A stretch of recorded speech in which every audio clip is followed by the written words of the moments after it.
तो आपको 180 out of 180 score करने के लिए फिजिक्स में क्या करना पड़ेगा? कितने क्वेश्चन करने होते हैं?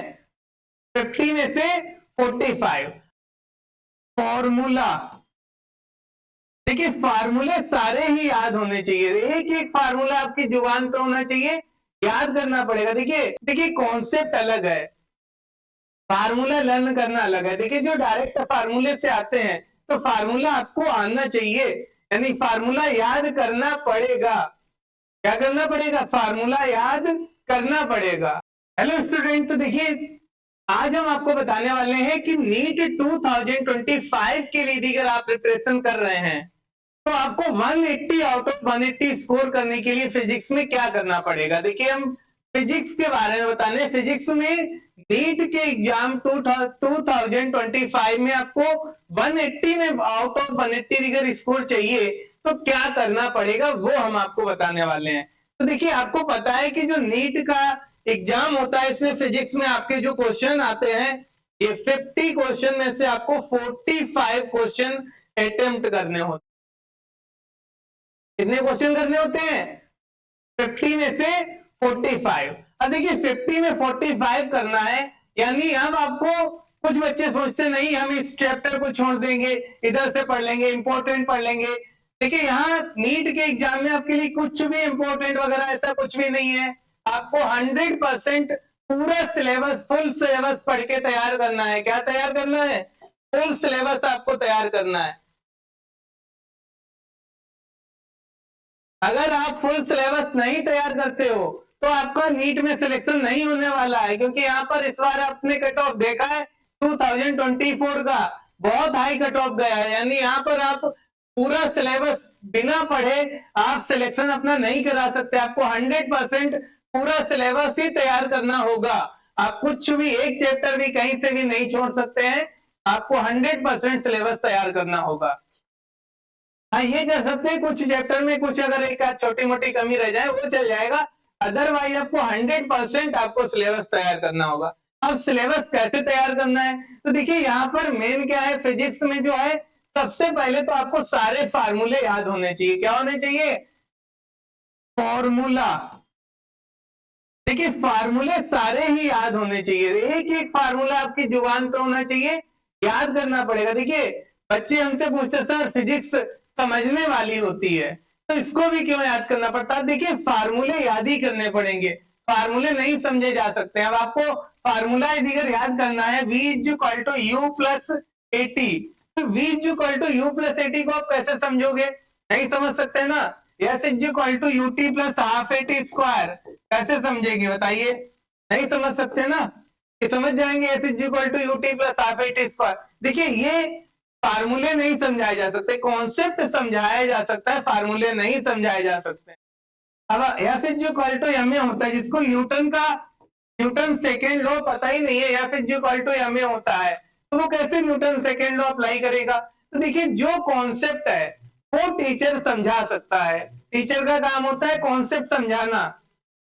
तो कॉन्सेप्ट समझना अलग है और फार्मूला याद करना अलग है। नहीं देखिए आप नीट की प्रिपरेशन कर रहे हैं, हर सब्जेक्ट याद करना पड़ता है, तो यहाँ पर भी फिजिक्स में भी आपको फार्मूले लर्न ही करने पड़ेंगे। फार्मूले बिना लर्न किए आपका तैयार नहीं होगा, कोई भी चैप्टर नहीं तैयार हो सकता है। तो फार्मूले आपको लर्न करने पड़ेंगे, उसके लिए हम भी नहीं कहते किसी से कि आपको बिना फार्मूले लर्न किए फार्मूले याद हो जाएंगे, वो आपको याद करना पड़ेगा। हमने भी याद किया था। अब देखिए इसमें जो आपको 180 आउट ऑफ 180 चाहिए, अब उसके लिए क्या करना है? देखिए आपको सिलेक्शन चाहिए तो आपको टारगेट लेके चलना है कि आप 180 आउट ऑफ 180 स्कोर करें। अब आप 180 आउट ऑफ 180 सभी का नहीं आता, वो अलग केस है। आपको सिलेक्शन के लिए जो एक अच्छा स्कोर चाहिए 150 प्लस चाहिए होगा, लेकिन अब उसके लिए क्या आपकी स्ट्रेटजी होनी चाहिए? तो देखिए सबसे पहले मैंने बता दिया सारे चैप्टर, एक भी चैप्टर का आप फार्मूला नहीं छोड़ सकते, क्योंकि नीट के एग्जाम में बहुत से क्वेश्चन जो होते हैं डायरेक्ट फार्मूला बेस्ड आते हैं। ऐसे क्वेश्चन आते हैं डायरेक्ट फार्मूला बेस्ड आते हैं। अब जब क्वेश्चन डायरेक्ट आपका फार्मूला बेस्ड आ रहा है तो आपको फार्मूला पता होगा, आप फार्मूले को में क्वेश्चन के जो वैल्यू दी उसको अप्लाई करेंगे, आंसर आ जाएगा। अब अप्लाई करने के लिए आपको क्या सीखना पड़ेगा? मेन देखिए ऐसा नहीं है कि फार्मूले बच्चे को याद हो जाए तो क्वेश्चन पे अप्लाई भी कर ले। सबसे बड़ी प्रॉब्लम आती है जो फार्मूला है वैल्यू पुट करके अप्लाई करने में। बहुत से बच्चों को फार्मूले लर्न होते हैं, उसके बाद भी अप्लाई नहीं कर पाते हैं, क्योंकि v is equal to U plus at, S is equal to U T plus half at square, V square is equal to U square plus twice S. Kinematics की क्वेश्चन 9 से याद कर रखे होते हैं, 11 12 पूरी तरह से याद होता है, फिर भी ड्रॉपर बने रहते हैं और काइनेमेटिक्स नहीं सीख पाते हैं। क्यों नहीं सीख पाते? क्योंकि कॉन्सेप्ट नहीं सीखा होता है। अब प्रॉब्लम आ गई होगी आपकी कि कॉन्सेप्ट कहां से आ गया बीच में, ये कहां से टपक पड़ा है। देखिए कॉन्सेप्ट अलग है, फार्मूला लर्न करना अलग है। देखिए जो डायरेक्ट फार्मूले से आते हैं तो फार्मूला आपको आना चाहिए, यानी फार्मूला याद करना पड़ेगा। क्या करना पड़ेगा? फार्मूला याद करना पड़ेगा, क्योंकि फार्मूला याद नहीं है तो कॉन्सेप्ट में अप्लाई नहीं कर सकते। कॉन्सेप्ट सीखना पड़ता है। कॉन्सेप्ट कैसे सीखेंगे? देखिए टीचर पढ़ाते हैं, जो बेसिक कॉन्सेप्ट होता है सब्जेक्ट का, जो कॉन्सेप्ट से आपने सिखाया गया कॉन्सेप्ट में कि हाँ ये ऐसे ऐसे आपको हम पढ़ाते हैं रेगुलर क्लास में, तो एक एक चीज एक एक पॉइंट पूरे डिटेल में पढ़ाते हैं। कुछ क्या डायरेक्ट ट्रिक से करते हैं। देखिए कॉन्सेप्ट में क्या है, कॉन्सेप्ट होता है, आप ट्रिक सीखते रहते हो। बहुत से बच्चे कहते हैं सर ट्रिक सिखा दीजिए, ट्रिक सिखा दीजिए। अरे ट्रिक से कुछ नहीं होता। मेन कॉन्सेप्ट, क्वेश्चन को करने का जो मेन कॉन्सेप्ट है, जिससे क्वेश्चन फार्मूला डेरिवेशन होता है, क्वेश्चन को आपने 11 12 में सीखा होगा। ऐसे एक एक वैल्यू आप इक्वेशन में कैसे पुट की जाती है, एक एक वैल्यू लिखनी सीखनी होती है कि हाँ क्वेश्चन में क्या गिवन है उसको लिखिए, एक एक स्टेप करके चलेंगे तो वो है हमारा कॉन्सेप्ट। अब बच्चा क्या करता है, डायरेक्ट क्वेश्चन, आधा क्वेश्चन तो पढ़ लिया, वैल्यू क्या दी वो भी नहीं लिखते हैं, डायरेक्ट सीधे फार्मूला लिखकर वैल्यू पुट कर दी और आंसर आना चाहिए। ऐसा नहीं होता, आपको हर चीज एक एक स्टेप सीखनी होती है। सीखते टाइम जब आप एक एक स्टेप सीखेंगे तभी आप फाइनल स्कोर कर पाएंगे कि नहीं, आपके दिमाग में कैलकुलेशन होने लगे। तो उसके लिए आपको बेसिक लेवल पे करना पड़ेगा, यानी एक एक कॉन्सेप्ट को जैसे पढ़ाया जाता है अच्छे से, जो टीचर पढ़ाते हैं, हम तो देखिए एक एक कॉन्सेप्ट को डिटेल में बताते हैं, क्योंकि जब तक बच्चा पूरा कॉन्सेप्ट नहीं सीखेगा तब तक नहीं कर पाएगा। बहुत सारे डेरिवेशन बताते हैं कि ये ऐसे ऐसे वैल्यू आती है, वो अलग बात है। डेरिवेशन की आपके एग्जाम में जरूरत नहीं है, लेकिन चीजें कैसे आई वो जरूरी होता है। जैसे आपने ताजमहल की फोटो देख ली, तो आप यहां से बैठ के ताजमहल को कैसे फील करेंगे, ताजमहल कितना सुंदर दिखता है। अब उसके लिए आपको ताजमहल देखने जाना पड़ेगा ना। जब आप ताजमहल देखने जाएंगे तो आपको ताजमहल की खूबसूरती का पता चलेगा कि ताजमहल कितना खूबसूरत है। या आप अयोध्या मंदिर घूमने चले जाइए, अब कितना खूबसूरत बना है अयोध्या का राम मंदिर, तो उसके बारे में आपको तभी पता चलेगा कि जब आप वहां घूमने जाए। अब हम तो देखो अभी जा नहीं पाए हैं तो हमको नहीं पता, लेकिन हम अब यहाँ से बैठे बैठे तो हम फील नहीं कर सकते कि कितना सुंदर होगा मंदिर।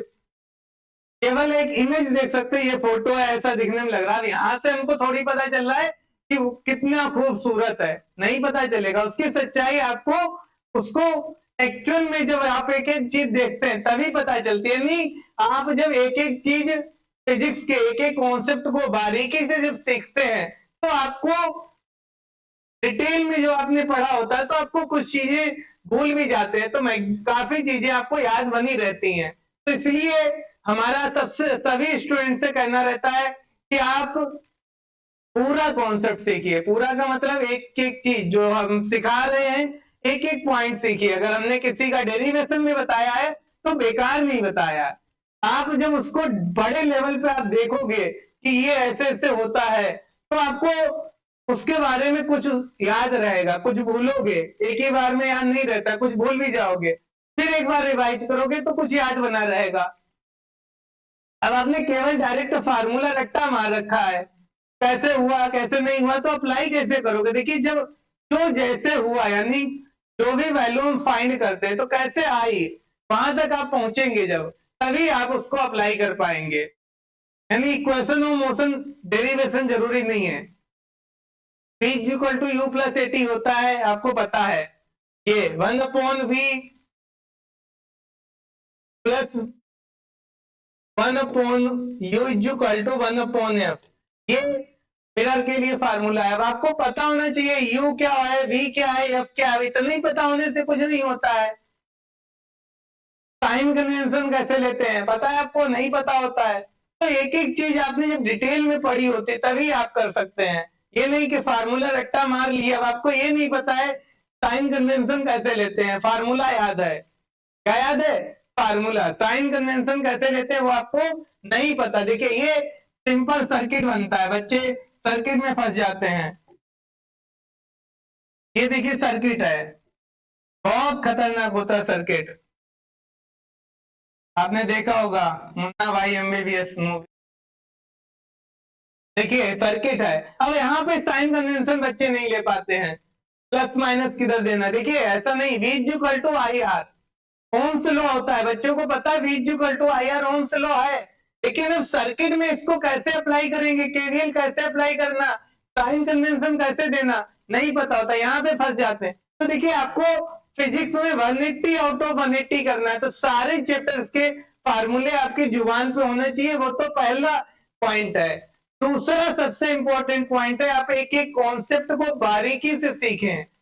सिलेक्शन नीट में आपको MBBS कॉलेज तभी मिलेगा जब आप एक एक पॉइंट को बारीकी से सीखेंगे, तभी आपको गवर्नमेंट MBBS मिलने की उम्मीद है।